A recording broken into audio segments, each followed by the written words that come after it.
ሰላም ሰላም ቅዱሳን እንዴት ናችሁ? ከጌታችን ከእግዚአብሔር አብ ከናዝሬቱ ጌታም ከኢየሱስ ክርስቶስ ጸጋና ሰላም ከእናንተ ጋር ይሁን። በጌታ የተወደዳችሁ እንዴት ናችሁ? ጌታ ይባረክ። አንድ ነገር ለመናገር ነው የመጣሁት ዛሬ። ዶንት ቼዝ ጋድ፣ እግዚአብሔርን አትፈታተኑት የሚል ሐሳብ ነው ትናንትና ወደ ልቤ የመጣው ቃል ማለት ነው። እግዚአብሔርን መፈታተን በጣም አስቸጋሪ ነገር ነው። ከብዙ ነገር ያጎላል፣ ከብዙ በረከት ያጎላል። እግዚአብሔርን ቼዝ ማድረግ፣ እግዚአብሔርን መሳፈጥ፣ የእግዚአብሔርን ምሕረት ቼዝ ማድረግ፣ የእግዚአብሔርን ምሕረት ጋር መሳፈጥ።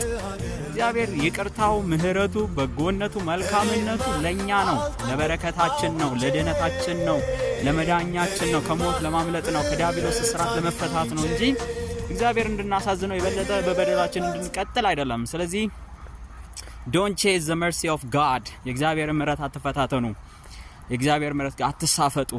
just respect his mercy, respect his grace and honor him and በበለጠ ለመካስ መጣርና መስራት ነው ያለባችሁና እግዚአብሔር ከወደደን ከትልቅ ፍቅሩ የተነሳ ከርሱ ጋር ከልጁ ጋር ሕይወትን ሰጠን ተብሎ ከክርስቶስ ጋር ሕይወትን ሰጠን ተብሎ እንደተጻፈ እግዚአብሔርን ምሕረት አትፈታተኑ አመስግኑ እንጂ ማለት ነው። የጌታ ጸጋ ይብዛላችሁ። ሻሎም